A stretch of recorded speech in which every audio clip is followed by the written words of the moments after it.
আমরা যত বেশি দিন দিন প্রযুক্তির দিকে আকৃষ্ট হচ্ছি, নতুন নতুন মাসআলা আমাদের সামনে আসে। এর মধ্যে টেস্ট টিউব বেবিটা অন্যতম। কদায়া ফিকহিয়া মুআসিরা বলা হয়। বর্তমান সময়ে কদায়া ফিকহিয়া মুআসিরা, সমসাময়িক মাসআলা মাসাইল, যেহেতু এই সিচুয়েশনটা একটা সময় তৈরি হয় নাই, এই জন্য এই বিষয়ে মাসআলা একটা সময়ে খুব বেশি প্রয়োজন ছিল না। ফুকাহায়ে কেরাম এই বিষয়ের বক্তব্যগুলো একটা সময়ে লিখেননি, কারণ একটা সময় এটার প্রয়োজন ছিল না। এখন আমাদের বাংলাদেশে আমরা দেখেছি যে পাঁচটা সন্তান টেস্ট টিউব বেবি জন্ম নিয়েছে। বাবা মা অত্যন্ত খুশি হয়েছে, আনন্দিত হয়েছে। দীর্ঘদিন কারো 12 বছর, কারো 7 বছর, কারো 15 বছর, 17 বছর পরে একটা বাচ্চার মুখ দেখেছে। 5টা বাচ্চা জন্ম নিয়েছে। তো এই যে টেস্ট টিউব বেবিগুলো এখন জন্ম নিচ্ছে, অনেক দম্পতি দীর্ঘদিন পরে তারা হয়তো সন্তান সন্ততি পাচ্ছে, এটা আদৌ জায়েজ আছে কিনা এই বিষয়টা নিয়ে কথা বলা উচিত। হাইআতু কিবারিল উলামা, সারা ওয়ার্ল্ডের বিভিন্ন উলামায়ে কেরামের একটি হাইআ রয়েছে,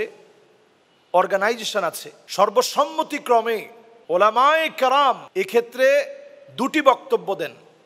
একটি বক্তব্য হচ্ছে সবচেয়ে এই বিষয়টার ক্ষেত্রে বলেন যে বরং এই বিষয়টা না গিয়ে বরং সবর করা। এই বিষয়টিকে অধিকাংশ উলামায়ে কেরাম নাজায়েজ বলেই ফতোয়া দিয়েছেন। যে সমস্ত উলামায়ে কেরাম জায়েজ বলে ফতোয়া দিয়েছেন, ওনাদের কথা হচ্ছে শুক্রাণু এবং ডিম্বাণু, শুক্রাণু এবং ডিম্বাণু উভয়টা হতে হবে।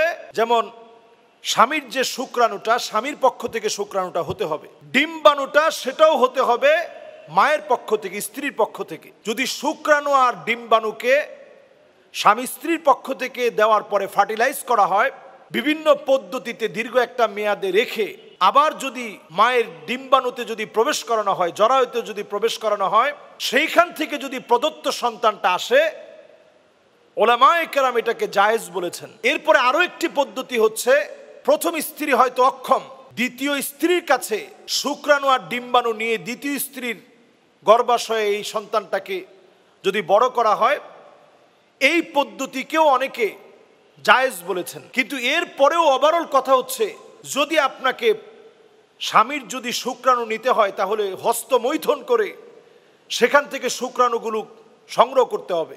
এই যে সংগ্রহ করা, হস্তমৈথুন করা এই সন্তানের জন্য, এটা কিন্তু জায়েজ নেই, হারাম।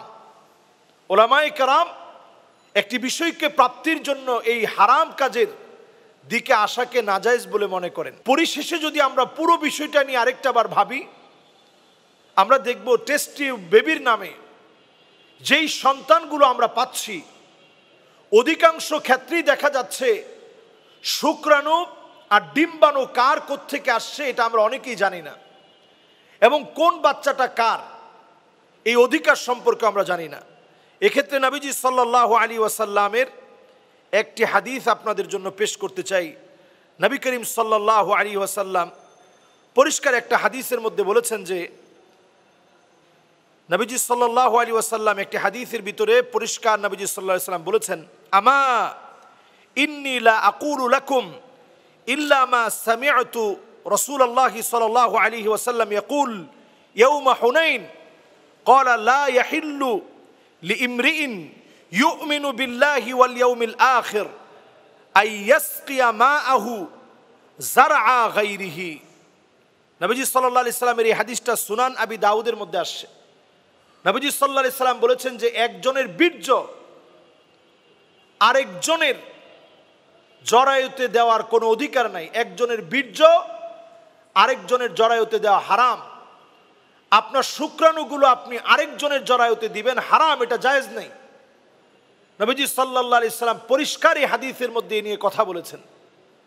সুতরাং এই টেস্ট টিউব বেবির যে থিওরিটা এখন খুবই প্রসিদ্ধ হচ্ছে, এই জায়গাটা আমাদেরকে বারবার প্রশ্নের মধ্যে ফেলে দিচ্ছে। যেহেতু নতুন একটি বিষয়, এই বিষয়ে আরো গবেষণার দাবি রাখে, এবং এক্ষেত্রে যদি শুক্রাণু, আপনি আপনার শুক্রাণু যদি এমন কোনো মহিলার জরায়ুতে আপনি দেন, যেটা নবীজি সাল্লাল্লাহু আলাইহি সাল্লাম পরিষ্কার নিষেধ করেছেন, সন্তান লাভের জন্য এই হারাম কাজ করা যাবে না। এই সার্বিক বিষয়গুলো চিন্তা করে এই বিষয়ে মাসালা দিতে হবে এবং খেয়াল রাখতে হবে। এই সন্তানগুলো একই রকম চেহারার হতে পারে, ভিন্ন রকম চেহারার হতে পারে, এবং এই এক সময়ে জন্ম নেওয়া টেস্ট টিউব বেবিগুলো এরা একরকম চেহারার, একরকম আচরণের হতে পারে। নানাবিধ বিষয় নিয়ে বিজ্ঞান কথা বলছে। বিজ্ঞানও এটাকে খুব বেশি সমর্থন করে না।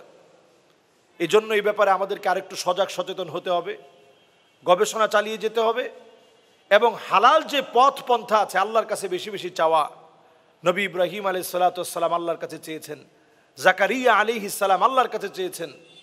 প্রতিনিয়ত দোয়াগুলো আমাদের মুখস্থ করে নিয়ে পড়া, রব্বি হাবলি মিনাস সালিহিন, আল্লাহ নেককার সন্তান আল্লাহ আপনি দান করেন, সালেহ সন্তান আল্লাহ আপনি দান করেন, পুত পবিত্র সন্তান আল্লাহ আপনি দান করেন, রব্বি হাবলি মিনাস সালিহিন বারবার দোয়া করেছেন।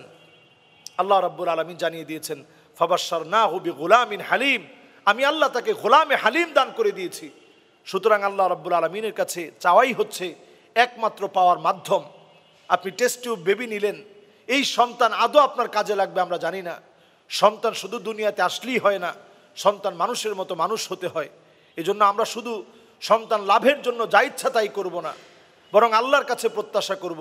আল্লাহই সন্তান দেওয়ার মালিক, আল্লাহই সন্তান নেওয়ার মালিক। আল্লাহ রাব্বুল আলামিন আমাদেরকে বোঝার তৌফিক দান করুক।